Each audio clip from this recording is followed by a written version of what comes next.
오늘의 사건 반장입니다. 20대 여성의 집 현관문 앞 천장에 의문의 X표시와 소형 카메라가 발견됐습니다. 경찰 조사 결과 여성과 같은 병원에 근무하는 의사 선배가 한 짓이었습니다.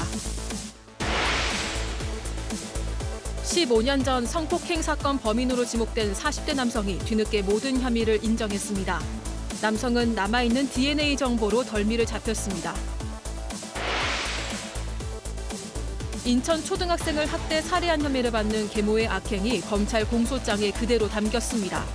한편 계모는 자신이 다니던 교회의 교인들에게 선처 탄원서 제출을 요청한 것으로 알려졌습니다. 뾰로롱! 안녕하십니까? 자, 우리 가족 여러분들께 긴히 또 말씀드릴 게 있습니다. 오늘 오후에 말이죠. JTBC의 그 더 글로리에서 그 연진이 역할 맡으셨던 그 배우가 직접 인터뷰를 위해서 내방을 하셨습니다. 그래서 많은 또 우리 직원들이 일하다 말고 또 여기 우리 자연이들 이제 달려가가지고 막 사진 찍고 그랬는데 저는 가지 않았습니다. 왜? 바로 제 옆에 있는 연진이 하나도 전 부럽지 않습니다. 왠지 좀 설명 좀 해주시죠. JTBC 인기 드라마 신성한 이혼의 8회 오늘 일요일 날 10시 반쯤에 이제 하는데 그때 출연하게 됐습니다. 그렇습니다. 26일 일요일 꼭 본방사수 네. 우리 신인 탤런트 박지훈 씨를 직접 만나보실 수 아주 작게 나오지만 강력하게 나옵니다. 그렇습니다. 예, 빨리빨리 시작해 보겠습니다. 자, 진실 추적자 사건 반장 시작합니다. 국내 최대 벚꽃 축제 진해 군항제가 내일부터 시작됩니다. 잠시 후 7시부터 전야제 행사가 시작이 되는데 자, 저희가 그래서 지금 현장에 나가 있는 기자 배승주 기자 한번 연결을 해보겠습니다. 자, 배 기자 지금 나와 있는데 아이고야, 지금 이 현장에 비가 오고 있네요. 어떻습니까? 네, 비가 오고 있지만 지금까지 계속 이렇게 관람객들의 발길이 끊이지 않고 있습니다. 제 뒤로 보이시겠지만 수십 년대 왕벚나무에서 벚꽃들이 일제히 꽃망울을 터뜨렸습니다. 이 진해 여자천 일대가 약 1.6km 구간인데 현재 개화율이 약 40% 정도 보이고 있습니다. 우리 또 배 기자가 뉴스룸에서 하듯이 지금 하고 있는데 사건 반장의 스타일을 전혀 모르고 있어요, 지금. 아이고, 이 양반아, 내가 그렇게 얘기를 했는데. 그리고 보니까 별로, 아직까지는 말이죠, 배 기자. 많은 분들이 찾고 네. 계신 것 같진 않고, 꽃도 그렇게 막 흐드러지게 피어 있는 것 같진 않아요. 네, 아마 다음 주 초쯤에 만개한 뒤에 일주일 정도 절정을 이룰 것으로 보이는데 제가 사건 반장 시청자들을 위해서 약간 팁을 드리겠습니다. 네. 제가 여기 나와 있는 다리가 로망스 다리입니다. 여기 진해 여자천 일대 중에서도 이곳이 가장 유명한 장소인데요. 연인들이 이곳에서 사진을 찍기 좋아하기 때문에 주말에 오시면 줄을 서서 이곳에서 기다려야 할 정도입니다. 제가 이 사건 반장 팀을 위해서 이렇게 다 비치는 우산도 준비했는데 잠시 감상을 한번 해보시도록 하겠습니다. 알겠습니다. 자, 우리 가족 여러분들 첫째도 안전, 둘째도 안전입니다. 다음 달 3일까지 이 군항제 이어진다고 하니까 붐비지 않는 시간 골라서 가보시는 것도 좋을 것 같습니다. 자, 배 기자 수고하셨고요. 자, 오늘 출연자 소개해 올리죠. 자, 이자연 기자, 신인 탤런트 박지훈 변호사. 자, 그리고 박상희 소장. 우리 소장이 오늘 의상이 아주 자, 김은배 전 서울청 팀장, 그리고 박준혜 수어 선생님 나오셨습니다. 안녕하세요. 안녕하십니까? 자, 사반 보려고 저녁 약속도 잘 안 잡고 집에 붙어 있어요 하신 하경희님, 사반 항상 응원합니다 하신 손성민님, 우리 할머니가 사반 너무 좋아요, 저도 빨리 와서 같이 봅니다 하신 최준자님, 출연자들의 재치 있는 입담, 이건 다른 프로는 흉내도 못 내 하신 고릴라님, 주문하지도 않은 택배가 중국에서 배달이 되었어요. 만져보니까 혹시 마약 아닐까 싶어서 김천 경찰서에 신고했습니다 하신 송영수님. 아이고 이런. 자, 고민수님, 조정희님, 손진선님, 맹동이 엄마 우정현님, 그리고 붐붐님 모두 사랑합니다. 자, 재미는 물론 의리로 함께하는 아세사반 뉴스 유후반 대한민국과 전 세계 동포 가족 여러분의 시선을 모아서 출발합니다.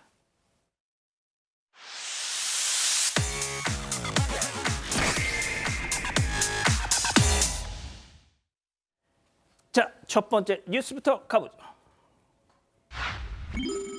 유아인 경찰 출석 연기입니다. 자, 프로포폴, 대마, 코카인 등 마약류 4종을 투약한 혐의를 받는 배우 유아인 씨, 원래대로라면 오늘 경찰 소환되는 줄 알았는데 그래서 저희도 이 만반의 준비를 하고 있었는데 이게 연기가 됐어요. 네, 맞습니다. 유아인 씨의 출석일이 공개가 돼버리는 바람에 일정을 조정해달라고 요청을 한 상황입니다. 이와 관련해서 이 변호인 측이 입장을 냈는데요. 일단 24일 오늘 출석해서 조사받으라는 통보를 받았다고 합니다. 하지만 그 당시에 경찰은 이 소환이 비공개라는 점을 고지를 했고 또 고지했는지 아닌지의 여부를 떠나서요. 피의자 소환은 비공개가 원칙이라는 겁니다. 하지만 언론에 유아인 씨의 출석일이 공개가 됐고 그중에는 경찰이 그 날짜를 확인해줬다 이런 얘기도 있어서 이는 관련 법 규정 위배라고 지적을 했는데요. 그러면서 변호인으로서 일자 조정을 요청을 했다는 겁니다. 하지만 일부러 출석 늦추려는 의도는 아니다. 이 협의되는 대로 빠른 시일 내에 출석을 해서 성실히 조사를 받겠다 이렇게 밝혔습니다. 자, 지금 이 지경까지 왔는데 카메라 피해서 경찰서 가는 게 약간 손바닥으로 하늘 가리는 거 아닙니까? 차라리 카메라 앞에서 진솔하게 국민들한테 사과할 게 있으면 하고 하는 게 낫지 않을까요? 그렇죠. 포토라인의 어떤 효과가 두 가지가 있는 것 같아요. 포토라인에 서서 있음으로써 비판을 받을 수 있지만 혹시나 나중에 포토라인에서 그 사과를 한다면 나중에 복귀할 때 또 연관성이 있을 수 있는데 지금 좀 전에 얘기했던 것처럼 지금 경찰이나 검찰 공보규정상 포토라인은 지금 금지돼 있습니다. 본인이 한다면 하는 거지만 원칙적으로 비공개가 원칙이고요. 그런 얘기를 지금 하고 있는 상황이고 이 비공개였는데 이게 알려지니까 부담스러웠던 것 같아요. 그래서 아마도 이 비공개 상황에서 다음 소환이 잡힐 것 같고 아마 이 카메라나 언론에서는 이 상황 또 이 날짜를 찾지는 못할 것 같습니다. 알겠습니다. 자, 두 번째 뉴스 이어가죠. 임대료 내놔라 주먹질입니다. 자, 사반 가족께서 직접 제보해 주신 충격적인 영상 함께 보시죠. 자, 미용실 내부입니다. 한 남성이 다짜고짜 한 여성의 뺨을 팍 쳤습니다. 아이고야, 저렇게 바닥에 쓰러졌어요. 또 한 번 주먹질을. 심지어 다음은 발로. 세상에, 이제는 저항하는 저 여성의 머리채를 잡고 발로 또 이게, 예? 아우 진짜. 자, 그래서 저 여성이 보다 못해 도망가려고 하자 또 그걸 잡고 때립니다. 예, 도대체 이게 무슨 일이냐? 제가 이 제보 영상을 가장 먼저 열어봤는데요. 너무 심하게 폭행을 해서 제가 순간 비명을 질렀습니다. 자, 더 충격적인 거, 저 가해자와 피해자 한 가족이었습니다. 네, 저게 지난달 16일 대구의 한 미용실에서 벌어진 사건인데요. 여성을 폭행한 이가 남편의 형입니다. 그러니까 여성에게는 시숙되는 사람인데 이 피해 여성이 저 미용실을 운영하고 있는 상황이고요. 저 건물은 남편이랑 시숙의 공동 명의로 되어 있는 곳입니다. 그런데 남편이 2달쯤 전에 이 사업상 현금 필요하다면서 이 아내한테 한 달 안에 갚겠다면서 현금 1,000만 원을 빌려갔습니다. 하지만 이 남편이 돈을 갚지 않고 계속 회피를 했고 또 남편이랑 사이도 사실 좋지 않아서 이 돈을 받아낼 방법이 없었다는 겁니다. 그래서 이렇게 가족 건물인데도 임대료를 내고 있었던 것 같은데 이 여성이 미용실 임대료를 안 주는 방식으로 돈을 받겠다 이렇게 얘기를 했더니 그 건물을 같이 가지고 있던 시숙이 임대료 갚으라면서 이 재수를 폭행한 그런 상황입니다. 이 때문에 이 여성은요, 이 몸도 많이 다쳤고 또 정신적으로도 불안증 치료 때문에 이주 진단을 받은 상황입니다. 현재 이 남편의 형이 시숙이 가게까지 빼라고 해서 정리 중인 상황이라고 합니다. 아니, 아무리 그래도 시아주버니가 돼가지고 재수 씨를 이렇게 폭행하면 어떻게 합니까? 다 자기 동생 때문에 벌어진 일이잖아요. 그렇습니다. 시아버지하고 동생의 아내하고는 사이가 참 어려운 사이고 조심스러운 사이인데 불구하고 저렇게 폭행을 했습니다. 어쨌든 그 폭행이 벌어져가지고 신고가 돼가지고 어제부터 경찰에서 조사가 끝났다고 합니다. 경찰에서는 시숙, 즉 가해자 남성을 그 상해 및 폭행치상 혐의로 불구속을 해서 검찰에 송치를 했습니다. 검찰에 송치받게 되면 아마 기소를 할 건데 본인이 한 행동에 대해서 처벌을 받으리라 생각이 듭니다. 그렇군요. 자, 다음 뉴스 또 이어가 보죠. 세상의 모든 진상입니다. 이건 또 무슨 얘기일까요? 역시 영상으로 만나보시죠. 자, 화면 왼쪽 남녀 주목해 주세요. 자기야, 나 먼저 나간다 하면서 여성 나갑니다. 자, 남성도 이어서 나가요. 지금 나가고, 자, 남성도 이렇게 점퍼 챙겨 입고 일단 자리에서 일어나서 화장실로 갑니다. 화장실 일단 들렸다가 저렇게 갑니다. 화장실. 자, 화장실 하고, 아이고, 그런데 계산도 안 하고 자기 주차돼 있는 차로 야, 이거 뭐예요 도대체? 자, 다시 들어왔어요. 이게 어떻게 된 일일까요? 자, 박 변호사님. 자, 이거 먹튀입니까? 뭡니까 이거? 먹튀인 듯 먹튀 아닌 듯 뭐 이상한 느낌이 드는데 조금 좀 설명을 드리겠습니다. 이 여성이 나가고 빨간 점퍼를 한 남성도 도망을 가는 겁니다. 사실은 먹튀를 한 것으로는 보이는데 다른 가게에 가서 음식물을 먹고 있었는데 직원이 퇴근하다가 이 남성을 발견한 겁니다. 이 사람 왜 여기 있느냐라고 하니까 다른 데서 술을 먹는데 왜 계산 안 하고 술을 먹냐 하면서 카드를 달라고 하니까 카드를 받아서 계산하러 간 사이에 이 빨간 점퍼 입은 남성이 다시 와서 내가 돈 내는 기회에 다 먹어야 되겠다라고 다시 돌아온 겁니다. 사실은 먹튀했다가 다시 돌아온 상황이고 그 대신에 돌아와서 행패를 부리고 다시 자신의 차에 가든지 뭐 소리를 지르기도 하고 이상한 행동을 반복했다고 합니다. 그렇군요. 알겠습니다. 자, 이번엔 사반 가족께서 제보해 주신 영상 이어서 보시죠. 자, 지팡이를 짚고 저렇게 걷는 노인을 주목해 주세요. 자, 그런데 가다가 카페 앞에 놓인 저 화분을 보더니 아이고야, 이거 내 스타일이야 하면서 갑자기 가방을 열고 화분을 가방 속으로 쏙. 예, 그렇습니다. 보시다시피 화분 들튀. 예, 다음 날 됐어요. 자, 화분에 물 주러 나온 사장님. 어머, 화분 어디 갔어? 어디 갔어? 자, 당황한 듯 아이고야, 지금 찾고 계세요. 없어. 예, 이거 지금 막 두리번 하고 계세요.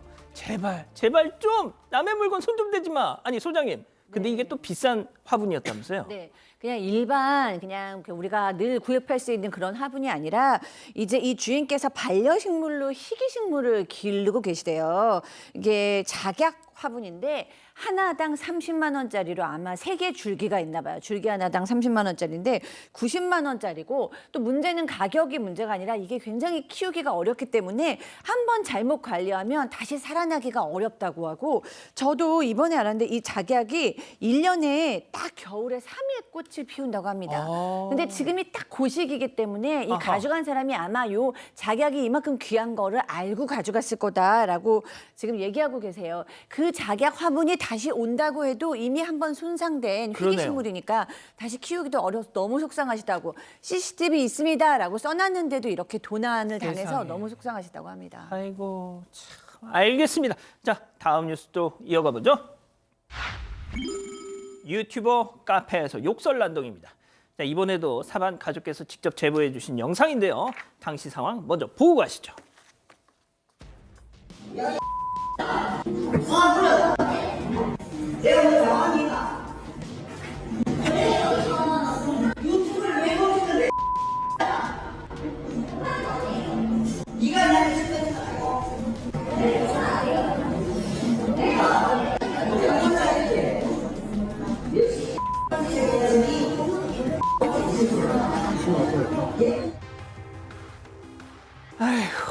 자, 그러니까 유튜버가 카페 내부 촬영을 하길래 점원이 이거 허가 없이 촬영하시면 안 됩니다. 안내를 했더니 막 갑자기 그냥 야, 이 XX야. 네, 맞습니다. 지난해 10월 2일인데요. 대구의 한 카페에서 한 성인 방송 유튜버가 난동을 벌인 사건입니다. 유튜버가 방송을 하면서 하는 상태로 카페에 들어왔습니다. 그래서 이 직원이 사장에게 이 상황을 설명을 하고 이렇게 양해 없이 촬영하는 건 안 됩니다라고 제지 요청을 했습니다. 그래서 이 직원이 이 카페에서 촬영하지 말아달라면서 이 정중하게 부탁을 했는데요. 유튜버가 갑자기 저렇게 욕설과 폭언으로 직원을 위협한 겁니다. 이 상황을 목격한 손님들은 저렇게 영상을 촬영해가면서 이 직원에게 필요하면 증인서 주겠다라고 할 정도로 굉장히 좀 위험한 상황이었다고 합니다. 지금 그래서 그 점원분이 좀 너무너무 불안해하신대요. 그래 퇴근길도 무서워서 가족들과 함께 지금 하고 계신다는데 만약에 이 유튜버 제가 그 사람 사진도 봤는데 막 이제 뭐 그냥 허세 부리면서 막 남자답게 막 허세 부리면서 이런 사람이에요. 제가 봤는데 만약에 우리 김은배 팀장님이 저 카페에서 알바를 하고 계셨다면 저 유튜버가 우리 팀장님 앞에서 저럴 수 있었겠습니까? 저 사람이 막무가내이기 때문에 그럴 수도 있는데 바로 신고를 했어야죠. 저 힘으로 제압하면 또 문제가 되니까 경찰에 신고하면은 명확하게 처리해 줄 거라고 믿습니다. 아유, 알겠습니다. 자, 그럼 다음 사연으로 가보죠. 택배 뜯어보는 시어머니. 아이고야, 이건 제목으로 그냥 네. 대강 설명이 되는데요. 말 그대로 택배 뜯어보는 시어머니 때문에 고민이다 이런 사연인데요. 일단 이 아들 내외는 결혼한 지 1년이 안 된 신혼입니다. 하지만 이 신혼집 문제 때문에 잠시 시댁에 살고 있는 상황인데요. 이 아내는 신혼초다 보니까 이것저것 택배 받을 일이 많다고 합니다. 그런데 집에 가면 항상 이 택배랑 우편물들이 다 뜯어져 있습니다. 시어머니가 뜯어보신 건데 이 차라리 물건 뜯어보고 뭐 이거 왜 샀냐 이런 거 나도 사달라 이런 말씀을 하시면 따질 명분이라도 생길 텐데 이 시어머니는 그냥 궁금해서 뜯어봤다. 이렇게 말씀을 하시니까 며느리 입장에서는 화를 내기도 그래서 매번 넘어가는 상황이라고 합니다. 하지만 며느리 입장에서는 이 시어머니가 이거 좀 예의가 아닌 것 같은데 그걸 모르시는 것 같아서 난처하다고 사연을 올렸습니다. 그렇군요. 자, 기다리고 기다리셨던 푸처 핸즈업 타임. 우리 가족 여러분들도 채팅창에 OX로 함께 참여해 보시죠. 먼저 며느리입니다. 어머니, 저희가 지금은 어머님 집에 얹혀 살고 있고 아무튼 항상 감사한 마음이긴 한데요. 그래도 택배나 우편물을 개봉하실 권리는 없다고 생각합니다. 만약에 저희 부부끼리 쓰는 그런 물건도 있는데 조금만 조심해 주시면 안 될까요, 동그라미? 야, 이거 오늘 우리 이 기자 얘기는 꼭 들어봐야 되겠습니다. 좋습니다, 이 구도. 자, 다음은 시어머니입니다. 어머머머머머머, 얘 이거 말하는 거 좀 봐, 얘 아주 그냥 시애미를 이상한 사람 만드네. 야, 내가 딱 봐서 뜯어도 되겠다 하는 것만 뜯는 거지. 니들 그 이상한 거 그런 거 뜯겠어? 아이고, 은배 이놈아, 내가 이 꼴 보려고 너 결혼시킨 게 아닌데 니들 당장 집에서 나가, X. 의외입니다, 이거. 박 변호사님 궁금하시죠? 왜 우리 이 기자가 저런 선택을 했는지. 왜 이러는지 모르겠어요. 네. 자, 마지막에 들어볼게요. 자, 우리 팀장님부터. 그렇습니다. 같이 살고 있다 하더라도 개인적인 물품이나 택배는 본인이 개봉하는 거거든요. 물론 물건은 가능하다고 모르지만 우편물은 만약에 타인 걸 개봉하게 되면 법적으로 처벌받을 수도 있기 때문에 내 거 아닌 거는 개봉하면 안 되거든요. 시어머니가 좀 앞서갔기 때문에 아들 며느리 온 거는 본인들이 개봉하게 앞으로는 개봉하지 마시고 다 두세요. 자, 우리 소장님도요. 네, 이거는 진짜 우선 이 기자의 생각이 진짜 궁금한데 최소한의 예의고 최소한의 매너예요. 그렇잖아요. 시어머니 아니고 친엄마도 안 돼요. 저희 아들 택배 절대 안 뜯어보거든요. 남편도 안 돼. 이건 그냥 개인의 내가 뭘 잘못하고 이상한 걸 시켜서가 아니라 이건 그냥 기본 매너. 그렇지 않나요? 더 나아가서 매너 정도가 아니고 범죄가 될 수가 있습니다. 진짜. 비밀 침해죄라고 봉함한 편지를 개봉했을 때 처벌받을 수가 있어요. 택배라서 좀 다를 측면도 있지만 편지, 택배 다 비슷하다고 보면 남의 거를 함부로 열어보면 안 됩니다. 근데 지금 함부로 지 마음대로 좀 열어보고 계시거든요. 자식인데. 자식이라도 안 됩니다. 자식이라도 안 되고 타인이거든요. 매너를 전 더 벗어나서 범죄에 해당하는 행동을 하셨다라고 말씀드리고 싶습니다. 자, 그러면 법도 상관없다는 우리 이 기자의 선택. 궁금합니다, 진짜. 물론 저도 싫습니다. 저도 좋지는 않은데요. 기분이 좋지는 않은데 이제 제가 이 푸처앤섭 사연들에 너무 익숙해진 탓일까요? 이 정도면 너무 순한 맛이라는 생각이 들고요. 이 어머님께서 이걸 뜯어보고 잔소리를 하신 것도 아니고 나도 사달라 하신 것도 아니고 그냥 열어보신 것 같은데 이런 어떤 사생활에 대한 어떤 개념이 이제 연세가 약간 있으신 분들이랑 또 저희 세대는 약간 다를 수도 있거든요. 그래서 아직 한 번도 이 사연자가 말씀을 안 드려본 상황인 것 같아서 좀 대화의 여지가 있는 것 같아서 동그라미를 선택했습니다. 지금 전국에 우리 시어머니들이 아들 둔 장가 안 보낸 아들 둔 우리 어머님들이 야, 쟤 지금 나온 애 누구냐? 쟤 빨리 연락처 좀 알아봐라 이러고 계십니다. 박 변호사님. 네, 그렇게 생각할 수도 있는데 착하네요. 예. 예, 그렇습니다. 범죄예요. 예. 자, 착한 이 기자, 우리 가족 여러분들의 생각은요? 네, 김영수님 뜯으면 우리 딸도 난립니다라고 하셨고요. 몰닥스님 하지만 이렇게 택배가 많이 와 이러면서 뜯은 것 같은데 이런 얘기도 하셨고요. 러브천사님은 우리 시어머니는 시댁 갈 때 가방 가지고 가면 그것도 열어보시더라고요. 이런 말씀도 진짜? 해주셨습니다. 하지만 그린트리님 궁금은 하겠지 이런 반응도 보여주셨습니다. 그렇군요. 알겠습니다. 자, 권복신 여사님 보고 계신가요? 어제 저희가 푸처 핸즈업 전해드린 거 이 퇴직 후에 밥 3끼를 꼬박 차려달라고 하는 이 남편의 사연. 그걸 보시고 우리 권 여사님이 한 말씀을 주셨어요. 우리 집 남편도 똑같았어요. 아침밥 문제로 수십 년간 투정을 부렸죠. 퇴직 후에 서로 진지한 대화를 했고 결국 아침밥만은 각자 해결하기로 합의했습니다. 지금 어떠냐고요? 서로가 너무 편합니다 하셨어요.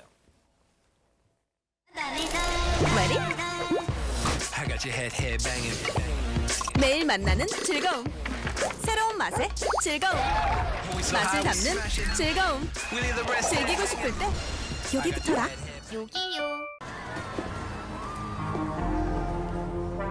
디스라이트에서 갓생을 사는 방법.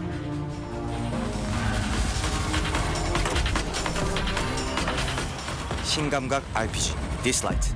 지금 사전 예약 중.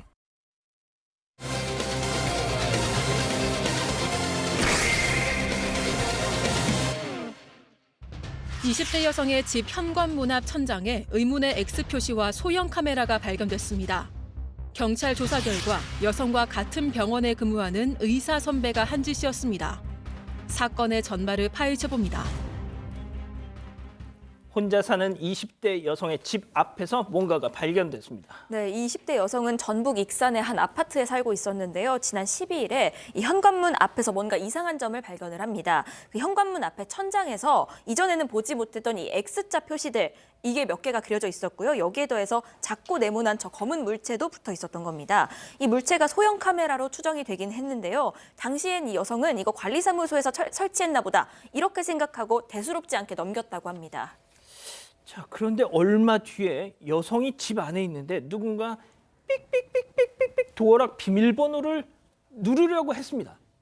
그렇습니다. 여성이 이제 얼마 지난 뒤에 거실에서 쉬고 있는데 현관문에 도어락 있지 않습니까? 그걸 삐삐삐 누르는 소리가 난 거예요. 그래서 여성 이상하다 싶어서 조심스럽게 문을 열고 나가봤더니 아무도 없습니다. 그런데 전번에 보면 문 앞에 그 천정에 소형 카메라가 있었거든요. 그런데 소형 카메라가 없어졌어요. 그리고 소형 카메라가 있던 그 자리에 천정에 X자 표시가 있던 거예요. 그러니까 이 여성은 상당히 놀랐던 거죠. 그 표시가 돼 있고 사람이 없었으니까는. 자, 박 변호사님, 네. 저 사진 잘 보세요. 어제 SBS 이 단독 보도였는데 X가 저렇게 쳐져 있고 그 어중간한 사이에 카메라를 탁 박아놨습니다. 그렇죠. 이상한 거죠. 어. 뭐 정상적인 상황은 아니라고 봐야 될 것 같아요. X라는 게 무슨 표식일 수도 있고요. 또 카메라의 어떤 위치를 어디 하면 좋을지 그런 것들을 좀 봤던 것일 수도 있고. 어쨌든 간에 이 여성 입장에서는 상당히 두려움을 느끼고, 그렇다면 나도 한번 설치를 해보자. 방범용 카메라를 설치를 했습니다. 어떠한 일들이 일어날지 예. 설치를 하면서 더 놀라움을 느꼈습니다. 이 방범용 카메라를 설치를 해보니까 그때 후드티를 입은 남성이 이 앞에서 서성이는 모습도 있었고요. 더 소름이 좀 돋는 거는 이 사람이 얼굴을 딱 갖다 대면서 막 한참 서 있기도 하고, 이 복도 틀 창틀에 소변이 좀 뿌려져 있는 일까지 벌어졌다는 겁니다. 그러니까 이제 이 천장에 카메라의 각도를 계속 맞춰보고 어디쯤 설치를 해놔야 이 집주인이 이 도어락을 누르는 그 모습을 포착해서 비밀번호를 알아낼 수 있겠다. 소장님, 네. 이거 진짜 저 어제 보면서 너무 소름 돋았어요, 진짜. 그러니까요. 이 여자 입장에서 생각해 보면 무슨 X표 이런 거는 무슨 범죄 표식 이런 게 생각나잖아요. 거기 카메라까지 있으면 내가 무슨 범죄 타겟인 것 같다라는 생각이 들었을 텐데, 거기에 뭐 누가 삐삐삐 뭐 번호도 알고 있는 것 같고, 그리고 너무나 이제 가장 저는 소름 끼쳤을 것 같은 거는 문틈에 누가 소변까지 뿌려놨고. 진짜 그게 무슨 의미예요? 저는 그 소변 뿌려놓은 거에서는 그 가해자가, 이 범인이 정말 성도착자라는 걸 드러냈다라고 생각해요. 그 소변이 주는 이미지 자체가 어떤 성적인 연관이 일단은 있고요. 그리고 우리가 성도착에 대해서 얘기를 할 때 모욕이라는 단어는 굉장히 같이 따라올 수 있는 단어예요. 누군가한테 모욕을 주고 싶거나 혹은 내가 모욕을 당하거나, 그런 의미에서 사실은 누군가한테 모욕을 주는 본인의 성적인 어떤 그 본능을 표출하면서 본인은 표출하고 상대방이 모욕스러울 수 있는 그런 행동을 한 의미에서 저는 성도착자가 범인인 것이 뭐 확실한 거죠. 자, 그런데 이 건물의 출입문이 단 하나였답니다. 자, 그런데 그 나중에 이 피해 여성이 그 관리 사무실 가서 좀 봤더니 CCTV에 안 잡히더라는 거예요, 팀장님. 그렇습니다. 이 건물의 출입문은 하나이기 때문에 현관 출입문, 즉 그 로비 CCTV에 찍혀야 원칙인데 찍히질 않았어요. 그리고 알다시피 건물에 CCTV가 많이 있지 않습니까? 그런데 이 인상착의의 인물이 찍히질 않았어요. 그러니까 누군지 모르는 상태였었는데, 그런데 아까 그 CCTV를 설치했다고 그러지 않습니까? 예. 집 앞에 CCTV에 남성의 모습이 찍혔는데 보니까 집 앞에 있는 싹 상자가 있었는데 그 안에 있는 소형 카메라를 가져가는 남성의 모습이 찍힌 거예요. 그러니까 이제 그 찍힌 내용을 경찰에서 인상착의를 지금 추적을 했습니다. 추적을 했더니 그 남성이 그 엘리베이터에 탔던 남성하고 인상착의가 비슷했기 때문에 추적을 해서 같은 아파트에 살고 있는 남성을 용의자로 추정해서 검거하게 되었습니다. 아, 그러니까 그 같은 아파트에 사는 사람이었으니까 그 같은 아파트에 사는 사람이 범인이라고 생각을 못했던 거군요. 아하. 자, 그렇다면 이 용의자, 그 피해 여성과 대체 어떤 사이였길래 이런 짓을 했을까요? 체크포인트 짚어보죠. 선배 의사의 호감, 이게 무슨 얘기예요? 네, 일단 이 남성은 이 여성이랑 같은 아파트에 거주할 뿐만이 아니라요. 이 여성이 대학병원에서 일하고 있는데 같은 대학병원에서 일하는 선배 의사인 것으로 경찰 조사 결과 드러났습니다. 이 남성은 경찰에서 개인적인 호감 때문에 이런 짓을 저질렀다고 진술했습니다. 호감. 제가 소장님께 마지막으로 좀 여쭙겠습니다. 자, 박 변호사님, 네. 이거 어떻게 하면 좋겠습니까? 이거. 호감이라는 게 말이 안 되죠. 호감을 어떻게 저기 몰래 카메라 같은 어떤 불법 촬영 방식으로 한다는 것도 좀 문제가 되고, 일단은 스토킹이 됩니다. 계속적으로 접근을 하고 있고요. 또 주거 침입이 될 수가 있어요. 목적 자체가 지금 안 좋기 때문에. 그리고 이 여성 입장에서는 이 남성이 접근한 게 좀 부담스럽고 힘들기 때문에 이 잠정 조치 같은 거, 접근 금지 잠정 조치 지금 내려진 상황이고, 그렇지만 이게 실형이 될 수 있을지는 그것은 아직 잘 모르겠습니다. 자, 실형이 될지도 미지수이고 의사 면허 취소 여부와도 아무 상관이 없습니다. 자, 소장님, 네. 마지막으로 정리 좀 해주시죠. 저는 뭐 이 사람이 간음증이나 가학증 같은 성도착자일 것이다라는 것에는 저 개인적 확신을 갖고 있고요.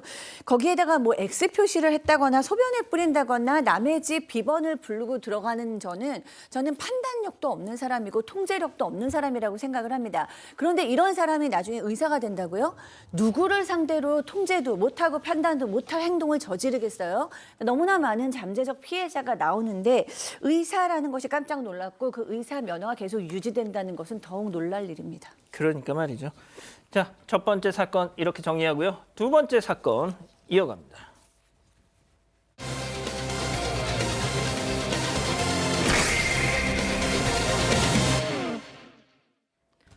(2008년) 제주의 한 숙박업소에서 한 여성이 두 남성에게 성폭행을 당하는 일이 벌어졌습니다.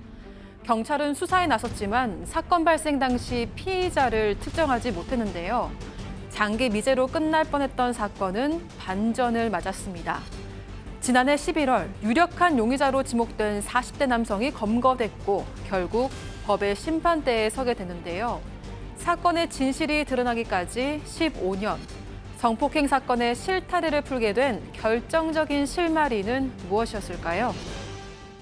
자, 한편으로는 답답하면서도 한편으로는 그나마 다행인 사건입니다. 일단 15년 전으로 거슬러 올라가 보죠. 네, 2008년 6월에 이 제주도에서 벌어진 성폭행 사건입니다. 당시에 이 제주시청 인근에 있는 이 노상에서 이 여성이 술에 취해 앉아 있었는데요. 이 두 남성에 의해서 주변 숙박업소로 끌려가서 피해를 당하게 됩니다. 이 당시에 저항하면서 도망치려고 했는데 이 피해 여성한테 시키는 대로 안 하면 죽이겠다 이렇게 협박을 했기 때문에 이 도망칠 수도 없었던 상황이었습니다. 경찰이 당시에 수사에 나섰지만요. 목격자도 없고 다른 증거도 없었습니다. 그래서 피의자를 특정하지 못하면서 이 수사가 미궁에 빠지게 된 겁니다. 다만 경찰이 현장에서 DNA는 채취를 했는데요. 이 당시 DNA 데이터베이스에 이 해당 DNA랑 일치하는 정보가 없었습니다. 자, 그렇게 이 성폭행 사건 수사는 미궁에 빠졌고 미제 사건으로 남을 뻔했는데 지난해 결정적인 단서가 잡힙니다. 체크포인트 짚어보죠. 그놈의 DNA입니다, 박 변호사님. 자, DNA가 사실은 다 등록이 돼 있는 게 아닙니다. 이 법에 따라 가지고 DNA가 일정 범죄를 저질렀을 때 그 DNA를 데이터베이스화할 수 있고 둘이 확인하는 과정에서 같은 걸 찾아내는 거예요. 그냥 저 사람 DNA 찾지를 못합니다. 똑같은 거를 찾아내는 과정인데 DNA 때문에 지금 결국은 검거가 가능했는데요. 이 사람 다른 범죄로 이 A씨인데요. 다른 범죄로 입건된 적이 있고요. 원래 2008년도에도 이 DNA 이 사건 때도 DNA를 채취를 해놨는데 경찰이 이 DNA를 데이터 분석을 다 하는 과정에서 찾아낸 겁니다. 하나하나 하는 과정에서 이 범죄 사람하고 그때 사람하고 같은 사람이라는 것을 확인했고요. 확인한 다음에 경찰에서 다시 수사를 해서 지난해 11월 30일 제주에 있던 이 A 씨를 검거를 했고 공범으로 있었던 사촌 동생은 이미 사망한 것을 확인했습니다. 진짜 15년 동안 그 짓을 하고도 안 잡혔으니 진짜 이 법이라는 걸 얼마나 우습게 알고 살았겠습니까? 예? 네, 그렇습니다. 뭐 안 잡혔으니까 저는 사실 이 두 건 말고도 여러 건 있었을 거라고 생각을 해요. 그런데 이제 맨 마지막에 잡힌 거죠. 안 잡혔으면 수십 명의 피해자가 나올 수도 있었던 사건이라고 생각을 하고요. 이제라도 좀 법이 얼마나 무서운지, 누군가를 이렇게 성범죄를 저지른다는 게 얼마나 고통스러운 일인지를 좀 확실하게 배웠으면 하네요. 자, 범행을 인정했나요? 15년 전 사건. 네, 일단 현장에서 자신의 DNA가 나온 상황인데요. 남성은 이 검거된 뒤에 경찰 조사에서 이 술에 취해서 당시 상황이 기억이 안 난다고 했습니다. 이런 취지로 진술을 하면서요. 자신의 혐의를 부인했습니다. 자, 팀장님 지금 참 어처구니가 없습니다. 잘 들어보세요. 15년 전 사건 너 그때 그 짓 했어 안 했어? 술에 취해서 기억이 안 납니다. 15년 전에 술 취한 건 기억이 나는데 뭘 했는지는 기억이 안 난답니다. 그게 말이 안 되는 게 뭐냐면 술 먹은 거는 기억이 나지만 취한 건 기억나지만은 범행에 대해서 기억 안 난다는 건 당연히 이제 거짓말로 진술을 하는데요. 실제적으로 경찰서에서 피해자 신문 조사를 받을 때 부인들 합니다. 하지만 문제가 뭐냐면 지금 과학수사가 됐잖아요. DNA가 일치가 돼요. 그러면 본인이 부인한다 하더라도 과학수사가 증명하기 때문에 부인해도 기소는 가능하기 때문에 본인이 아마 부인을 하다가도 나중에는 저는 자백할 거라고 믿습니다. 예. 자, 이 기자 일단 혐의를 부인했어요. 뭐 납득은 안 되지만. 근데 구속되기까지의 과정이 순탄치가 않았더라고요. 네, 일단 경찰이 처음 구속영장 신청했을 때는요, 법원이 기각을 했습니다. 그래서 이 경찰로서는 이 성폭행 당시 현장에서 찾아낸 이 DNA가 혐의를 입증하기엔 부족한 것으로 법원이 봤구나 이렇게 판단을 하고 보완 수사를 합니다. 왜냐하면 이 당시에 이 남성의 성폭행 현장에서 나온 DNA가요, 피해자의 몸에서 나온 게 아니라 현장에 있던 다른 물품에서 나온 것이었기 때문입니다. 그래서 이 경찰은 이 남성의 혐의를 입증하기 위해서 이 사건 당시 DNA 채취 과정 그리고 이 사건 기록 이런 것들을 살펴보면서 이 보완 수사를 거쳐서 구속영장을 재신청합니다. 결국 그제서야 구속이 돼서 재판에 넘겨졌고요. 어제 첫 공판이 열렸습니다. 아니, 박 변호사님, 네. 저는 이 부분에서 조금 재판부의 판단이 약간 좀 의아했는데 아니, 세상에 DNA를 결국 이 미제 사건이 될 뻔한 걸 대조를 해서 겨우겨우 15년 만에 찾았어요. 자, 그래서 이렇게 재판에 세웠어요.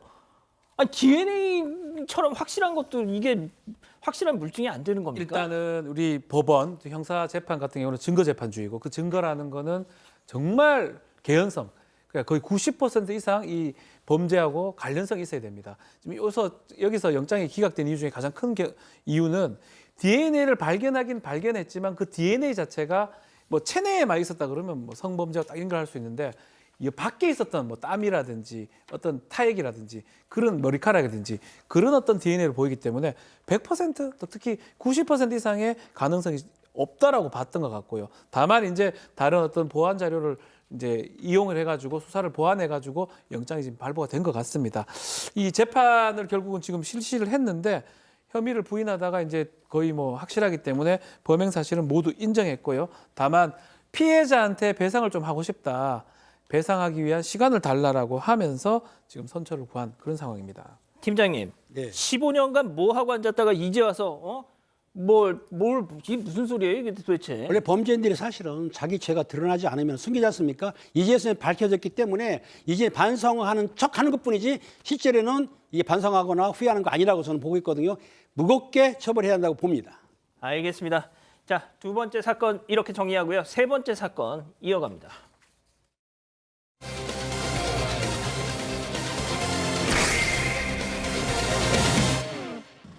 인천 초등학생을 학대 살해한 혐의를 받는 계모의 악행이 검찰 공소장에 그대로 담겼습니다. 한편 계모는 자신이 다니던 교회의 교인들에게 선처 탄원서 제출을 요청한 것으로 알려졌습니다. 지금까지 드러난 범행을 들여다봅니다. 자, 우리 가족 여러분들 이번 사건 좀 많이 좀 주목해 주십시오. 저희가 이 발생 때부터 계속 뭐 자주 전해드리고 있는데요. 뭐 정말 천인공노할 학대로 의붓아들을 숨지게 한 이 계모의 악행 계속 나오고 있습니다. 이 검찰 공소장이 의원실 통해서 이렇게 입수가 돼서 공개가 됐는데, 자 일단 도대체 아이를 언제부터 때리기 시작했는지부터 좀 따져보죠. 일단 공소장에 따르면요, 이 계모가 처음 의붓아들 학대한 게 이 지난해 3월 9일부터입니다. 이게 이탄희 더불어민주당 의원실이 검찰로부터 공소장을 제출받아서 알려지게 된 사실인데요.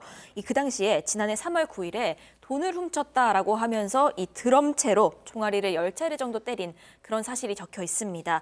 당시에 이 계모는 임신 중이었습니다. 그런데 이렇게 학대를 한 뒤에 한 달쯤 뒤에 유산을 하게 됩니다. 이 의붓아들이 평소에 뭔가를 자신이 지시해도 잘 따르지 않고 행동도 산만하다 이렇게 느껴왔는데, 이 계모는 그로 인한 스트레스가 자신의 유산의 원인이라고 여기게 됩니다. 그러면서 본격적인 학대가 시작이 됐는데요. 이 검찰 공소장에 적힌 내용입니다. 의붓아들을 양육하던 중에 쌓인 계모의 불만이 유산을 계기로 죽여버리고 싶을 정도로 미워하는 감정으로 바뀌었다. 이렇게 적혀 있습니다. 자신이 잉태한 아이가 유산이 됐습니다. 그 원인을, 그 잘못을 의붓 아들, 이번에 사망한 아이한테 모두 저 녀석 때문이야 하면서 모든 걸 다 풀어냈던 거예요. 자, 그 공소장 내용을 보면 끔찍한 학대의 정황이 담겨 있는데 말이죠. 이 학대의 횟수가 어떤 특정한 시점을 기점으로 확 늘어납니다. 그래서 아이가 약속을 어겼다면서 방에 1시간 동안 무릎 꿇게 했던 시간이 5시간 정도로 늘어났습니다. 그리고 벽을 보고 손을 들게 하는 식으로 강도가 좀 세워졌는데요. 그 사이 이제 한 달에 한두 번 정도 학대했던 것이 지난해 11월 달에는 7차례로 급격히 늘어났어요. 더블이 된 거죠. 그리고 이제 계모가 알비늄 봉이라든지 플라스틱 옷걸이로 그 이붓 아들의 온몸을 때렸다고 하는데요. 무릎 꿇고 앉아 죽고 싶어 안달이 났나? 이런 식으로 됐고, 너는 평생 방에서 못 나온다는 등 폭행을 했는데, 또한 2021년 4월부터 최근까지 아이에게 욕설하고 소리 지르고 욕을 하면서 사실상은 육체적 학대도 했지만 정서적 학대도 한 20회에서 했기 때문에 이 아이는 사실은 엄청난 피해를 당하고 있었던 거죠.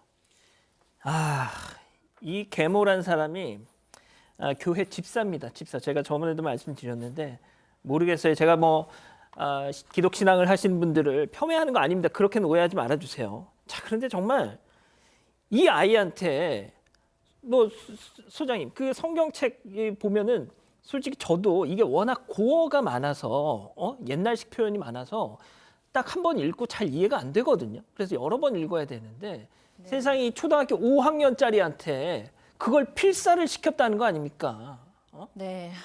너무 마음이 아픈 사건이에요. 저는 진짜 오늘 사건 반장에서 이걸 안 다뤘으면 좋겠다고 생각할 정도로, 지금도 막 심장이 쿵쾅 뛸 정도로 너무 마음이 아픈 사건입니다. 성경 필사를 주의력에 좋다는 이유로 시켰어요. 저는 교회를 다닌 지 몇십 년이 됐지만 한 번도 해보지 못했어요. 늘 한 번쯤은 해보고 싶었는데 못했는데, 3학년이 된 아이한테, 그것도 낮이나 저녁이 아니라 새벽 6시에 일어나게 해서, 그러니까 성경 필사라면서 아이는 지옥을 경험했습니다. 네, 2시간 만에 끝내면 좋은데 만약에 2시간 동안 제대로 못하면 몇 시간이고 늘어났습니다. 학교는 안 보낸 거 다 알려지는 상황이고요.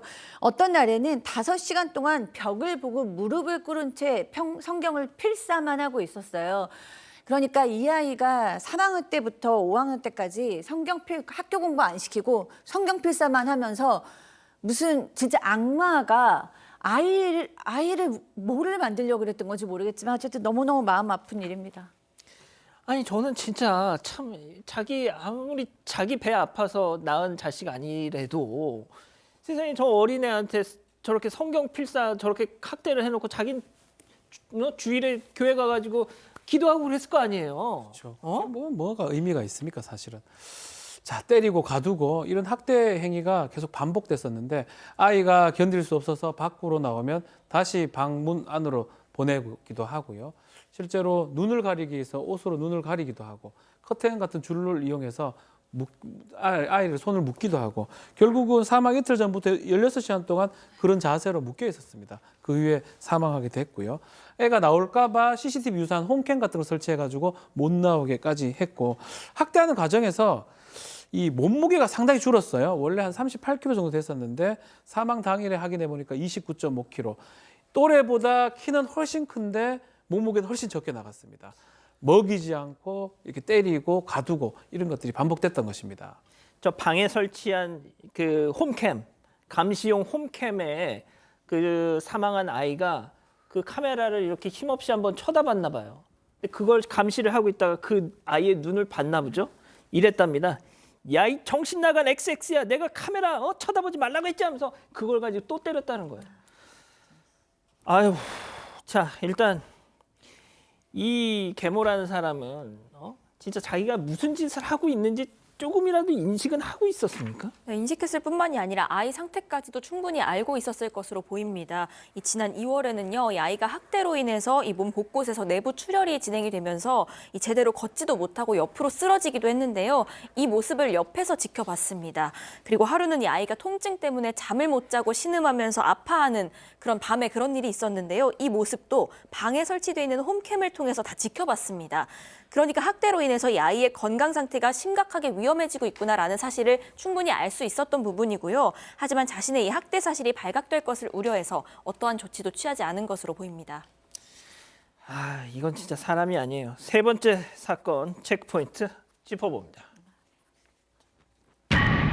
잘못했어요라고 빌었다라는 건데, 그러니까 아이가 사망하기 직전에 그 계모한테 이렇게 하면서 진짜 저 얘기를 했다는 거잖아요. 그렇습니다. 초등생이 숨지기 10일 전에 피부가 괴사하고 아마 입방과 입술에 화상을 입어가지고 그 다쳤는데도 병원을 데려가지 않았다는 겁니다. 그런데 이 아이가 누적된 학대로 인해 가지고 밥도 제대로 못 먹지 않습니까? 그리고 통증으로 잠도 못 자고 그랬는데 생애 마지막 순간에 삶의 끈을 놓지 않기 위해서 계모의 팔을 붙잡았다고 하는데요. 사건 당일 오후 1시경에 아이는 이제 그 안방 침대에 누워 있는 계모한테 갔습니다. 가가지고 계모의 팔을 붙잡으면서 잘못했다고 사장하며 싹싹 빌었다는 겁니다. 그런데 계모가 양손으로 애 가슴팍을 매몰차게 밀었어요. 밀었는데 알다시피 아이는 밥도 못 먹었기 때문에 요양시초도 걸렸고 몸이 하얗니까 뒤로 넘어지면서 방바닥에 머리를 다친 거예요. 손상이 되게 다쳤는데 그로 인해 가지고 아이가 깨어나지 못했는데요. 아이는 전신에 생긴 그 둘력 손상으로 인해서 발생한 내부 출혈이 난 거예요. 내부 출혈이 나다 보니까 그 쇼크로 내부 출혈이란 쇼크로 해가지고 안타깝게도 그 자리에서 사망하게 되었던 것입니다. 자, 이제 저희가 계속 했던 말이지만 뭐 계모야 계모니까 저런 짓을 한다 쳐도 친부는 뭐 하고 있었냐? 친부도 좀 문제가 되고 친부도 살인죄, 이게 아동 학대 살해죄인데요. 적용해야 되는 거 아니냐라고 이렇게 많은 사람들이 얘기를 하고 있는데 친부 같은 경우는 상습 학대하고 방임, 아동복지부의 방임 이 두 가지 범죄가 적용이 됐습니다. 살인 부분은 이제 책임을 지지 않는데 그 이유는 뭐냐면 홈캠 같은 거 설치된 걸 알면서도 또 학대가 계속 되는 걸 알면서도 본인이 방치했다. 계모한테 좀 하지 말라고 주의를 주거나 했었어야 되는데 분리하거나 이런 조치를 취하지 않았기 때문에 이 방임 행위가 지금 문제가 된다고 보고 이것은 이제 기소가 된 상황인데 살해 부분은요. 문제는 그 살해당할 당시에 그때는 집에 없었던 겁니다. 친부가. 만약에 집에 있었다면 공범 내지 뭐 다른 게 가능했을 것 같은데 집에 없었기 때문에 인과성이 부족하고 그래서 학대하고 방위 혐의만 기소가 된 것입니다. 자, 하지만 많은 분들이 이 친부 역시도 살해죄를 적용해야 한다면서 지금 청원을 하고 계십니다. 이 친부라는 사람 제가 한 가지 또 얘기를 드리면 이 계모가 친부한테 이런 문자를 보냈대요. 이 그 죽은 아이를 가리키면서 이 XX 이거 완전 사이코패스 기질이 있어 이거. 당신 새끼. 응? 내가 의자 위에 지금 무릎 꿇혀놨어 하면서 그런 메시지를 보냈대요. 그러니까 이 친부가 모르는 게 아니었습니다. 이 상황을 다. 예? 자, 소장님. 진짜 이 아이가 이 친모가 이 아이가 너무 보고 싶어가지고 친엄마가 이 학교에 갔어요. 응? 그래서 만났습니다. 자, 그런데 이 아이가 갑자기 전화로 계모한테 전화를 한 거예요. 그러면서 저 지금 친엄마가 와 있어 하면서 신고를 했답니다. 네. 그래서 친엄마가 그 모습을 보면서 그냥 완전 무너지셨어요. 네. 그게 말이죠. 어떻게 보면 어떤 그 전문가분은 이렇게 설명을 하시더라고요. 자기가 그 집에 살기 위해서는 친모가 아니라 계모에게 어떻게든 잘 보여야 한다는 그 어떤 강박에 시달린 증상이다. 예? 네. 저는 이제 그 말에 동의하고요. 그걸 넘어서서 고문을 받는 사람이 고문을 많이 받다 보면 고문을 받지 않기 위해서 어떻게든지 살아남으려고 잘 보이고 싶죠. 고문에 관하게.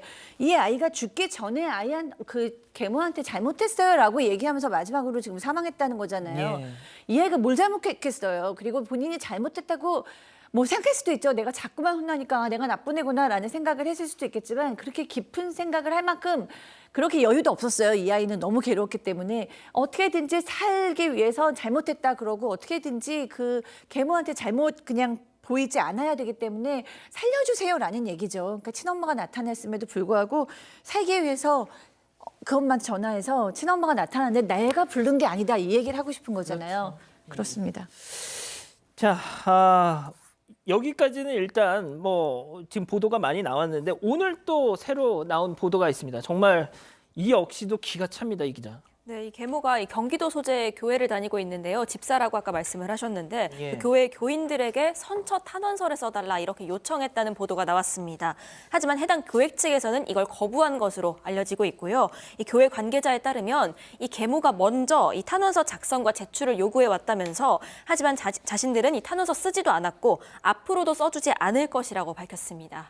당연하죠, 당연하죠. 자, 반면에 계모를 처벌해달라. 또 저 그 친부도 이제 살인죄도 적용해달라 뭐 이런 뭐 또 탄원서가 빗발치고 있다면서요. 맞습니다. 지금 반성문을 3차례 정도 냈다라고 하는데 반성문보다 더 많이 오는 게 엄벌 탄원서가 지금 접수가 되고 있다라고 합니다. 더 나아가서 지금 변호사가 선임이 돼 있습니다. 사선 변호사 선임이 돼 있었는데 이 변호사들이 더 이상 할 수 없다라고 사임계를 제출을 했고요. 아, 진짜요? 그래서 지금은 이 국선 변호인이 이 사건을 맡고 있는 그런 상황입니다. 그러니까 저희가 이런 사건 전해드릴 때마다 참 전국에 계신 많은 재혼 가정들 참 죄송합니다. 그분들이 괜히 또 도매금으로 또 이렇게 이상한 시선을 받을까 말이죠. 이런 자들만 이런 것이겠죠. 자, 첫 재판 다음 달 13일에 열린다니까요. 그때 한번 다시 전해드리죠. 이렇게 정리하고 별별 상담소 이어갑니다.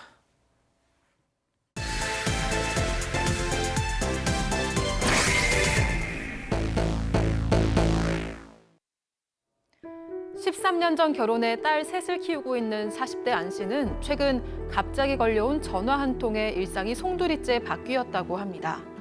바로 누군가 안 씨가 딸들을 성추행했다고 신고를 했다는 겁니다. 아이들은 곧바로 분리 조치가 되고 이 상황을 이해할 수 없던 안 씨는 아이들과 얘기라도 하게 해달라고 애원해봤지만 끝내 아이들을 만날 수 없었다고 하는데요. 그런데 억울함도 잠시 설상가상으로 다음 날 유일한 증인인 아내까지 갑자기 집을 나가버렸고 몇 달 뒤 안 씨의 호적에는 영문 모를 넷째 아이가 올라왔다고 하는데요. 대체 어디서부터 뭐가 어떻게 된 건지 혼란스럽고 억울한 마음에 제보를 하게 됐다는 안 씨. 이 가정에 대체 무슨 일이 일어난 걸까요? 자, 지금 들으신 이 사연은 또 우리 사반 가족분께서 직접 또 제보를 해주신 사연입니다. 정말 어질어질한 내용이에요. 자, 일단 본격적으로 말씀드리기 전에 지금 일단 이 내용은 제보자분의 주장. 하지만 저는 대단히 합리적인 주장이라고 저 개인적으로는 생각합니다만, 자, 그걸 일단 전제로 하고 차근차근 안 씨, 제보자분의 얘기를 들어보죠. 네, 일단 이 안 씨는 결혼 13년 차고요. 3딸이 있습니다. 이 딸들은 모두 초등학생인데 이 사건 전까지는 정말 평범한 부녀 관계였고 사이도 굉장히 좋았다고 합니다. 특히 큰딸 같은 경우는 밖에서는 말이 많이 없는 편인데 안 씨랑은, 그러니까 아빠랑은 말도 곧잘하고요. 어린이날에는 같이 여행도 다니는 이런 좋은 부녀 관계였습니다. 그런데 갑자기 어느 날 경찰로부터 전화가 옵니다. 이 안 씨가 딸들을 성추행했다 이런 신고가 들어왔다는 건데 이 전화를 받고 안 씨는 너무 놀라고 당황스러워서 바로 경찰을 만납니다. 그랬더니 경찰은 신고자가 누구인지 알려줄 수는 없지만 이 아이들도 아빠가 성추행을 한 게 맞다고 진술을 했다. 이렇게 얘기를 합니다. 아이들도 그렇게 얘기를 하긴 했네요. 자, 근데 이제 사실 이런 성범죄가 가정 내에서 일어나면 가장 중요한 게 분리 조치가 되는 겁니다. 분리 조치가 되고 아이들은 위탁소에 보내진 상황인데 안 씨는 한 적이 없다라고 본인은 결백하다고 생각하기 때문에 빨리 형사 절차에서 제대로 조사를 받아가지고 여기서 나와야 된다고 생각을 했고요. 거짓말 탐지기 등 여러 조사를 받았습니다. 결국 진실로 나와서 경찰은 무혐의로 종결을 하려고 했는데 이 경찰의 무혐의에 대해서 이의 신청 제도가 있습니다. 또 누군가가 이의 신청을 했고요. 검찰에 갔는데 검찰도 담당자가 바뀌면서 사건이 지금 종결이 늦춰지는 그런 상황인데 안 씨 입장에서는 아이들을 좀 보고 싶은데 사건이 종결돼서 그 부분이 너무 답답하다고 하고 있습니다. 아, 그러니까 이제 이 경찰에서는 무혐의로 종결을 하고 이제 검찰로 보냈는데 아무튼 지금 ING 상황이다 보니까 아이들을 만나러 갈 수가 없는 상황인 거군요. 가해자, 피해자 관계니까요. 아하. 자, 팀장님. 그런데 지금 이렇게 이 사안이 계속 진행되고 있던 와중에 갑자기 아내가 가출을 했대요. 그렇기 때문에 제보자가 더 이상한 거는 사실은 자기 남편이 경찰에 소환조사 받게 되면은 참고인으로 수사해가지고 아니라고 해주고 또 그리고 그 아니라고 발족되면서 항의를 해줄 텐데 불구하고 아내가 그 시점에 맞아서 말도 없이 나가버린 거예요. 그러니까 이상하게 생각했는데 또 아이들도 연락이 안 되고 그 아내를 찾아보니까 연락도 안 되는 거예요. 예. 엄청 답답해가지고 이러지도 저러지도 못한 상황인데 갑자기 건강보험공단에서 알지도 못하는 아이의 검진 고지서가 날아온 거예요. 에? 깜짝 놀래가지고 예. 가족관계 증명서를 떼어봤더니 예. 안 씨의 호적에 안 씨는 전혀 모르는 아이가 버젓이 자녀로 등록이 되어 있었던 거죠. 아니 이게 무슨 소리예요, 소장님?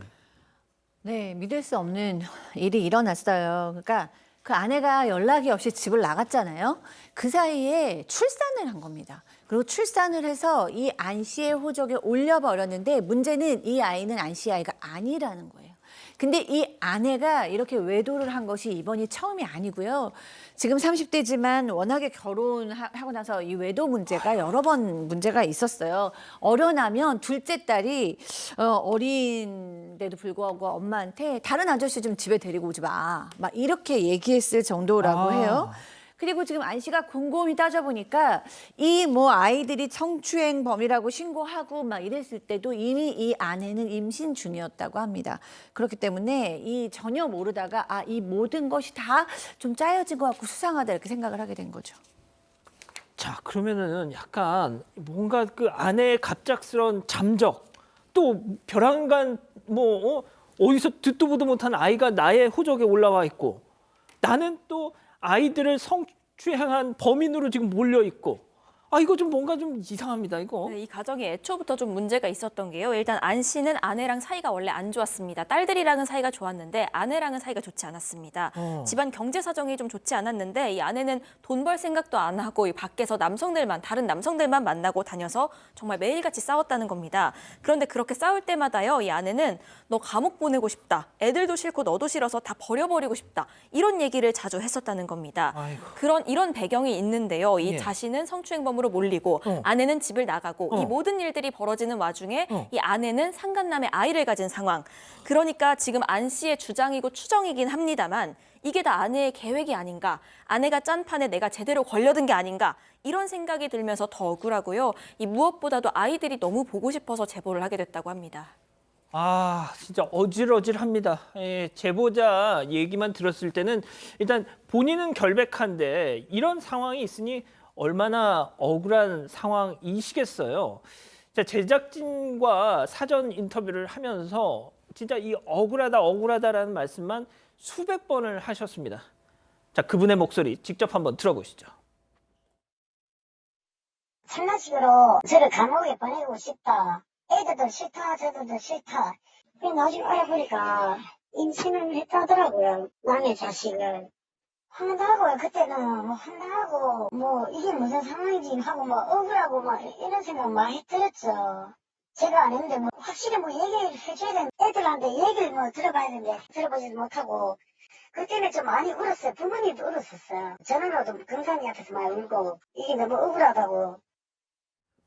자, 소장님 계속 얘기를 하고 있지만 일단 이 안 씨의 주장은 아내가 짜놓은 판에 내가 걸려든 것 같다라는 거예요. 자, 그런데 이 안 씨의 말이 전부 다 사실이라고 치죠. 자, 중요한 거는 이 아이들이 왜 아빠를 이 성추행범으로 지목을 했느냐 하는 점입니다. 네. 그것이 이제 다 사실이라고 이제 친다고 하면요. 아이들이 진짜 그렇게 얘기했다라고 쳤을 때는 일단은 엄마가 아이들한테 그렇게 강요를 한 거죠. 아이들은 아빠도 중요하지만 아빠가 엄마랑 사이가 안 좋은 상태에서 좀 집에 자주 없었을 수 있잖아요. 엄마가 더 절실한 존재죠. 엄마는 물속에 빠졌을 때 지푸라기 같은 존재입니다. 그런데 엄마가 이제 둘 중에 하나 있을 수 있죠. 아직은 순수한 초등학생 아이들이니까 정말로 뭐 엄마가 너네 그때 아빠가 목욕시켜 준 거 그런 거 다 이상한 거야. 다른 엄마 아빠들은 목욕 같은 거 안 시켜줘. 막 이렇게 얘기하면 아이들은 순수하기 때문에 아 그럴 수 있구나. 그러면서 이제 기억이 왜곡되고 잘못돼서 네 맞아요. 아빠가 저희를 자꾸만 목욕을 시켰어요. 뭐 이렇게 얘기할 수도 있고 아니면 이제 큰아이 같은 경우에는 그게 아닐지도 모르지만 엄마가 협박할 수 있죠. 니네 이렇게 얘기 안 하면 엄마는 너네 키울 수 없어 떠나야 돼. 그럼 니네 이제 고아원에 가야 돼. 아빠도 안 키워. 내지는 너네 이렇게 얘기 안 하면 결국에는 엄마는 아빠랑 이혼할 거야. 라던가 하면 순수한 아이들은 기억을 왜곡시키거나 협박했을 때 네, 충분히 이제 뭐 그렇게 될 수 있는 거죠. 자, 일단 이 성추행 관련해서는 경찰에서는 무혐의를 받긴 했지만 아직까지 뭐 이게 종결이 된 건 아니기 때문에 저희도 조금은 조심스럽습니다. 그래서 일단 이 안 씨의 주장이라고 전제를 하고 말씀을 드리고 있어요. 자, 근데 이 안 씨 입장에서는 뭐가 됐든 아이들만 빨리 만났으면 좋겠다. 아이들 얼굴을 못 보고 있잖아요, 지금. 그렇기 때문에 안 씨가 지금 자기가 살고 있던 집을 아이들이 가까운 아이들이 학교 다니지 않습니까? 학교 가까운 곳에 집을 이사를 했다는 거예요. 이유가 뭐냐면 지금 아내가 없습니다. 그러니까 자기라도 이제 가까운 학교에 있게 되면 아이들 뭐 등교나 학예 시에 빨리 할 수 있기 때문에 본인이 이제 가까운 데로 왔는데 어찌됐든 간에 자기 입장에서는 엄마도 오고 아들도 빨리 합류해가지고 살길 바라는데 아직도 아내는 연락이 없었던 거죠. 자, 그런데 말이죠. 자, 제가 다시 한번 정리해 드릴게요. 원래 세 딸이 있었습니다. 세 딸이 있는데 갑자기 말씀드렸다시피 모르는 아이가 호적에 올라서 지금 4명이 됐어요. 자, 그런데 친딸인 줄 알았던 셋째 딸도 이 안 씨는 내가 이런 일을 겪고 나니까 내 아이가 아닌 것 같다라는 얘기를 한다면서요. 그런데 이게 이제 와서 든 생각은 사실 아니고요. 이 막내였던 이 셋째 딸을 임신했을 때부터 아무리 생각해도 좀 이상한데 내 아이가 아닐 수도 있겠다 이런 생각을 하기는 했다고 합니다. 그래서 이 셋째도 태어나자마자 유전자 검사를 하려고 계획하고 있었는데요. 이 아이가 하필이면 좀 몸이 굉장히 약하게 태어났습니다. 그래서 태어나자마자 인큐베이터에 들어가는 바람에 이 아이가 아파하니까 일단 아이는 살려야 하잖아요. 그러니까 나중에 건강해지면 해봐야지, 좀 집에 돌아오면 해봐야지, 좀 더 잘하면 해봐야지 하다가 지금까지 오게 된 겁니다. 사실 이 안 씨 같은 경우에는 이 아이들을 다시 보게 되면은 이 막내에 대해서는 유전자 검사를 지금이라도 해볼 생각이라고 하는데요. 이 만에 하나 자신의 아이가 아니라는 결과가 나온다고 하더라도 이 셋째 딸은 끝까지 품을 거라고, 끝까지 책임질 생각이라고 합니다. 제가 저도 이분과 통화를 했는데 정말 들으면서도 정말요? 정말요? 정말요라는 반문을 계속했습니다. 자, 이쯤에서 별별 상담소 오늘의 궁금증 짚어보죠. 자, 갑자기 딸 성추행범으로 몰렸는데 이 모든 게 아내의 계획 같습니다. 자, 어떻게 하면 내가 빨리 아이들을 만날 수 있는지 그것 좀 알려달라고 하세요. 자, 안타깝게도 아이를 당분간은 보기는 좀 쉽지 않을 것 같습니다. 왜냐하면 이게 이제 일단은 이제 주장인데 결국은 아이들도 그렇게 진술을 했다라는 거거든요. 경찰이나 이 수사 당국에서 봤을 때는 그럴 가능성도 충분히 있다고 봤기 때문에 지금 분리가 된 상황이고, 성범죄 상황에서 가해자 피해자 분리는 아주 필수적인 부분이고, 이게 종결이 되기 전까지는 만나는 거는 좀 쉽지 않다, 그렇게 말씀을 드리고 싶습니다. 그 호적에 올라오는 그 모르는 아이 그거 어떻게 해야 돼요? 그 친구는 이제 호적이 아니고 이제 가족관계 등록부 같은 건데, 혼인 중에 아이는 자신의 자녀로 추정이 됩니다. 지금 법률은 관계에 있어요, 아내하고. 그래서 넷째 자녀 같은 경우도 자신의 아이로 추정이 됩니다. 이 경우는 이것을 하는 방법은 친생 부인의 소를 제기를 해야 돼요. 그래서 DNA 검사가 요새는 빨리 될 수 있기 때문에 친생 부인의 소를 제기한 다음에 이 아이의 친부한테 가게 한다든지. 근데 그것도 복잡합니다. 친부가 누군지도 알 수도 없는 상황이고, 이 아이를 또 가족관계 등록부에서 단순히 빼는 게 가능한지, 그런 것까지 해보면 법률적으로도 상당히 지금 험난하고 복잡한 과정이 예상이 됩니다. 예. 일단 이 제보자 안 씨는 저희 제작진하고 사전 인터뷰를 하면서 계속 눈물을 흘리셨다고 합니다. 예. 그런 말씀도 하셨어요. 정말 진짜 나쁜 마음까지 잠깐 먹으셨다는 거예요. 근데 아이들 생각에 겨우겨우 그 마음을 구겨 넣으셨다고 하던데, 자, 팀장님부터 좀 조언이랄까요? 좀 말씀 좀 부탁드릴게요.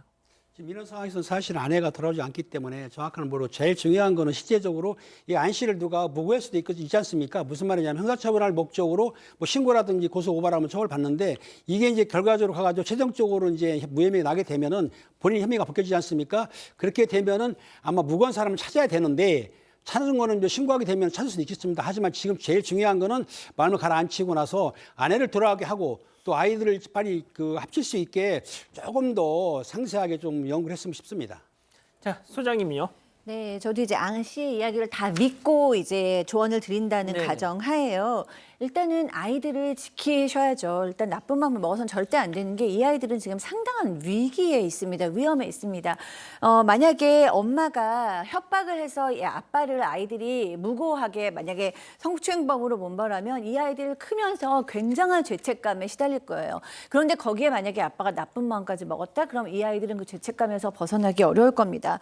그리고 만약에 이 아이들로서는 아빠가 정말 우리를 추행했어 라고 생각하는 기억 왜곡을 갖는다면, 기억이라는 건 왜곡되는 거니까요. 그런 왜곡된 기억을 갖는다면 평생토록 또 굉장한 상처가 됩니다. 우리는 아빠한테 성추행을 당한 아이들. 그렇기 때문에 이것은 반드시 결백을 밝히셔야 되는 문제고요. 그런 의미에서 이 아이들이 엄마도 아니고 아빠도 아닌 전문가로부터 객관적인 체크를 한번 받아보는 건 너무 중요할 것 같습니다. 예. 박 변호사님도 법률 전문가의 도움이 급한 상황이 아닌가 생각이 들어요. 두 가지를 해결을 해야 돼요. 형사적인 사건도 해결해야 되고, 그것도 이제 사실은 빨리 좀 처리해달라고 요청을 할 수 있기 때문에 그 부분도 좀 봐야 될 것 같고요. 민사적으로도 지금 새롭게 올라온 자녀, 또 세 번째 자녀도 지금 좀 문제가 될 것 같습니다. 뭐 정확한 건 아니지만 그 민사적인 부분도 지금 해결이 될 것 같고, 이 아이들이 위탁되고 있는데 엄마가 좀 문제가 된다 그러면 엄마의 친권의 양육권 부분도 한번 봐야 될 것 같고요. 이혼 부분도 좀 문제가 될 것 같고요. 여러 가지 본인 혼자 하기 어렵다면 좀 전문가의 도움을 얻어서 해결할 필요가 있어 보입니다. 자, 이게 우리 가족 여러분들 그냥 계속 한숨만 쉬고 계세요. 네, 일단 톡보리님은요, 이 엄마가 저렇게 비정상적이라면 아이들에게 나쁜 영향 줍니다. 어서 아이들 찾으세요 말씀하셨고요. 에이소님, 왜 착한 남편이 저런 여자를 만났나? 김규선님, 너무 착하니까 이렇게 당하는 것 같습니다라고 하셨고요. 싸이님은 이 기억이 왜곡됐어도 아이들이 성추행당한 사실 자체는 진짜일 수 있으니까 찾게 되면은 꼭 이 부분도 알아보시라는 말씀해주셨습니다. 알겠습니다. 자, 별별 상담소 이렇게 정리하고요. 글로벌 픽 이어갑니다.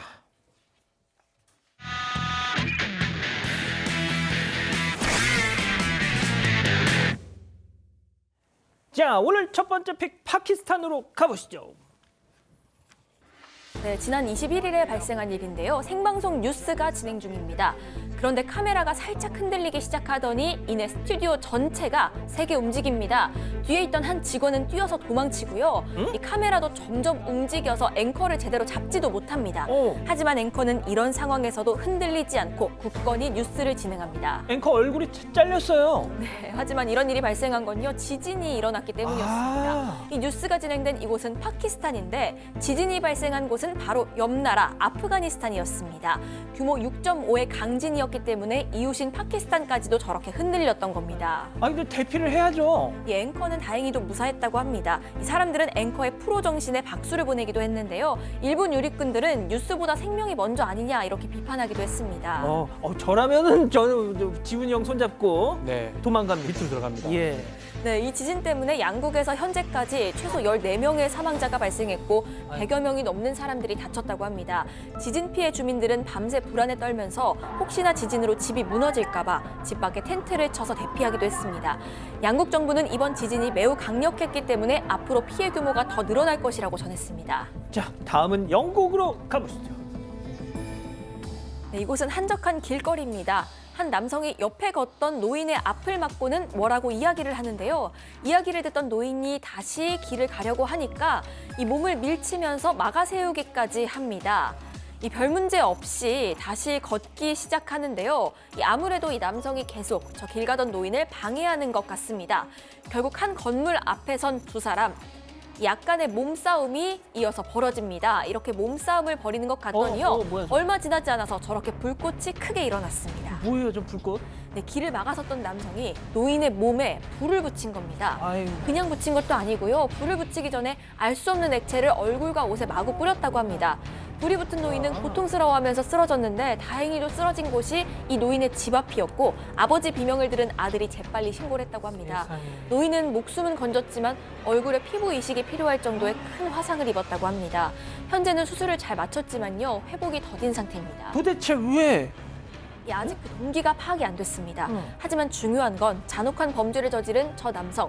한 달 전에도 80대 노인에게 같은 범행을 저질렀고요. 예. 이 피해자들의 공통점이 있습니다. 모두 무슬림이었다는 겁니다. 이 범죄를 저지른 남성은 20대인데요. 이 사건이 일어난 다음 날 체포가 됐습니다. 살인 미수 혐의로 기소돼서 현재 구금된 상태입니다. 징후 범죄 가능성이 높군요. 자, 다음은 중국으로 가보시죠. 자, 이곳은 벌써 벚꽃이 만개해서 꽃잎이 휘날리고 있습니다. 오. 만개한 벚꽃 동산 위로 와우. 보면 열기구 2대가 보이는데요.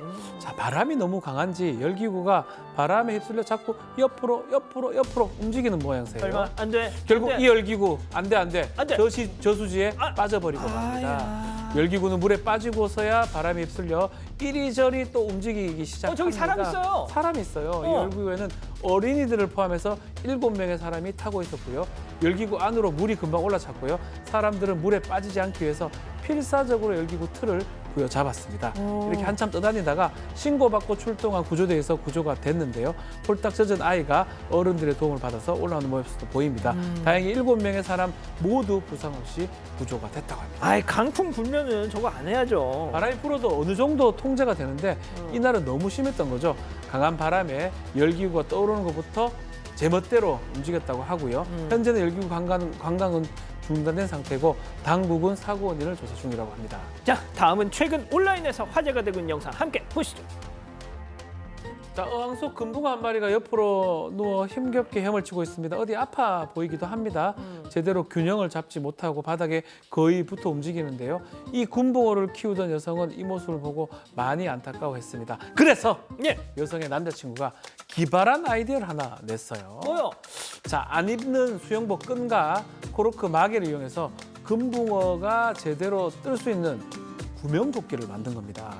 손수 제작한 이 구명조끼를 입은 금붕어 한번 볼까요? 자, 어느 물고기들과 같이 자 제대로 균형을 잡고 헤엄을 잘 칩니다. 오히려 더 잘 쳐요. 네. 와. 자, 근데 말입니다. 예. 누리꾼들은 다른 사실에 더 뜨거운 반응을 보였는데요. 한번 들어보시죠. One morning, my girlfriend's 23-year-old goldfish couldn't get off the bottom of her tank. So I decided to try and give her some buoyancy and build a little life jacket from a cork and an old bikini. Eventually, we got her swimming again. 자, 이 금붕어가 무려 23살이었던 겁니다. 세상에. 예, 누리꾼들은 나보다 형이었어? 물고기가 그렇게 오래 산다고? 라면서 놀란 반응을 쏟아냈는데요. 금붕어의 수명이 평균 10년에서 15년 정도고요. 환경이 좋으면 30년까지 산다고 하는데 누리꾼들은 앞으로 아프지 않고 오래오래 행복하게 살았으면 좋겠다는 댓글도 남겼습니다. 사람으로 치면 100세 100살 넘었어요. 넘은 거예요. 야. 100살입니다. 예, 마지막 픽 주인공 동물 중국으로 가보시죠. 네, 강아지인데요. 이 하얀색 강아지 안타깝게도 유기견입니다. 강아지는 영상을 찍고 있는 여성을 계속해서 졸졸 따라갑니다. 그런데 자꾸 뒤를 돌아보면서 뭔가 쉽사리 길을 나서지는 못하는 것 같은 모습입니다. 왜요? 뒤에 뭐? 이 강아지는 여성 무릎에 매달려서 낑낑거리면서 뭔가 간절히 부탁하는 것 같은데요. 이 여성은 강아지가 자꾸만 쳐다본 그곳으로 향했습니다.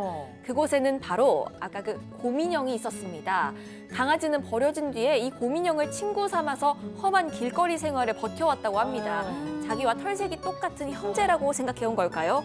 이 강아지의 애틋한 마음을 안 여성이 곰인형을 들고 자리를 옮기니까요. 강아지는 그제서야 뒤돌아보지 않고 따라가는 모습입니다. 아이고, 세상에. 이 강아지를 구조한 여성은 더러웠던 곰인형도 싹싹 빨아서 강아지 품에 안겨줬습니다. 이 강아지는 현재 아파서 치료를 좀 받는 중이고요. 좋은 주인을 찾고 있다고 합니다. 아, 소장님이 지금 막 거의 막 울기 직전이세요, 지금. 네, 저 강아지 진짜 좋아하니까 저 강아지 진짜 저 고민형을 사랑하는 것 같아요. 진짜 아끼는 것 같죠. 옆에서 지그시 보고 있잖아요. 아유, 아, 세상에. 진짜 강아지는 사랑입니다. 그러니까요. 알겠습니다. 자, 사랑하는 사건 반장 가족 여러분, 주말 가족들과 꽃 구경 많이 다니시고요. 저희는 다음 주 월요일에도 별이 6개 반, 4반, 6반, 저녁 6시 반 다시 옵니다. 안녕히 계십시오.